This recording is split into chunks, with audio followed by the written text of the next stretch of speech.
बहुत समय पहले की बात है। एक महान राजा अपने विशाल राज्य पर शासन करता था। वह बहुत धनी और शक्तिशाली था और उसके पास हर सांसारिक सुख सुविधा उपलब्ध थी।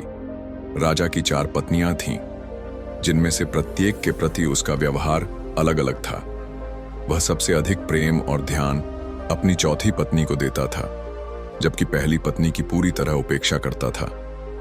राजा को अपनी चौथी पत्नी से सबसे अधिक लगाव था। वह उसकी सबसे प्रिय थी और राजा उसे सुंदर वस्त्र, बहुमूल्य आभूषण और हर प्रकार की विलासिता से सजाता था। वह उसकी देखभाल में कोई कसर नहीं छोड़ता था और हर समय उसे अपने पास रखना चाहता था। राजा को अपनी तीसरी पत्नी भी बहुत प्रिय थी। वह अत्यंत आकर्षक और बुद्धिमान थी।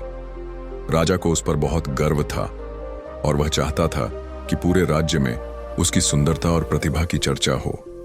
लेकिन राजा के मन में एक भय हमेशा बना रहता था, कहीं ऐसा न हो कि वह उसे छोड़कर किसी और के पास चली जाए। राजा की दूसरी पत्नी बहुत समझदार और सहायक थी। जब भी राजा किसी मुश्किल में पड़ता या परेशान होता तो वही उसे सही सलाह देती थी। राजा को उस पर बहुत विश्वास था और वह अपनी हर समस्या और चिंता उसी से साझा करता था। राजा की पहली पत्नी शुरू से ही उसके साथ थी। उसने राजा से सच्चे मन से प्रेम किया और हमेशा उसका भला चाहा, लेकिन राजा ने कभी उसकी कद्र नहीं की। उसने हमेशा उसे नजरअंदाज किया और कभी भी उसके प्रति प्रेम या स्नेह नहीं दिखाया। इसके बावजूद वह राजा के प्रति पूरी तरह समर्पित रही और हर परिस्थिति में उसके साथ खड़ी रही। समय बीतता गया और एक दिन राजा गंभीर रूप से बीमार पड़ गया। उसने महसूस किया कि अब उसका अंत निकट है। यह सोचकर कि मृत्यु के बाद भी कोई उसके साथ रहेगा, उसने अपनी चारों पत्नियों से एक एक करके पूछा, क्या तुम मेरे साथ चलोगी? चौथी पत्नी, जिसे राजा सबसे अधिक प्रेम करता था, उसने साफ मना कर दिया और कठोर स्वर में कहा, नहीं, मैं तुम्हारे साथ नहीं जाऊंगी।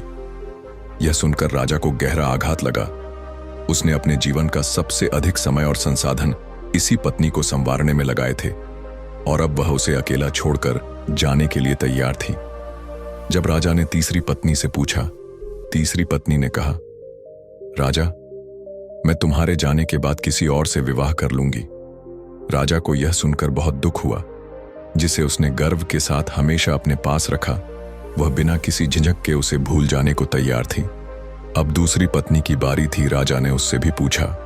दूसरी पत्नी ने सहानुभूति भरी आवाज में कहा, राजा, मैं तुम्हारी मृत्यु तक तुम्हारे साथ रहूंगी और तुम्हारी अंतिम यात्रा तक तुम्हारा साथ दूंगी, लेकिन उसके बाद मुझे वापस लौटना होगा।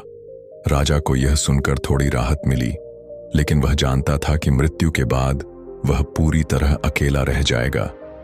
जब राजा ने अपनी पहली पत्नी की ओर देखा, जिसे उसने हमेशा नजरअंदाज किया था, तो वह अत्यंत दुर्बल और कमजोर दिखाई दे रही थी, लेकिन उसकी आंखों में सच्चा प्रेम झलक रहा था। उसने धीरे से कहा, राजा, मैं सदा तुम्हारे साथ रहूंगी, चाहे तुम कहीं भी जाओ। राजा को यह सुनकर गहरा दुख हुआ। उसने अपने जीवन भर जिसे सबसे अधिक अनदेखा किया, वही उसकी सच्ची और अंतिम साथी बनी। कहने को तो यह एक कहानी है, लेकिन यह कहानी हमारे जीवन का एक महत्वपूर्ण सत्य दर्शाती है। चौथी पत्नी है हमारा शरीर। जिस तरह राजा अपनी चौथी पत्नी को संवारता और उसकी देखभाल करता था, वैसे ही हम अपने शरीर को सजाने, संवारने और सुंदर दिखाने में लगे रहते हैं, लेकिन मृत्यु के बाद यह शरीर हमें छोड़कर चला जाता है। तीसरी पत्नी उदाहरण है धन और संपत्ति का। राजा की तीसरी पत्नी की तरह हमारी संपत्ति और धन हमें मृत्यु के बाद छोड़कर किसी और के पास चले जाते हैं। दूसरी पत्नी दर्शाती है मित्र और हमारे परिवार को, जिनसे हम अपना दुख और सुख साझा करते हैं और कोई मुसीबत पड़ने पर हम इन्हें ही याद करते हैं।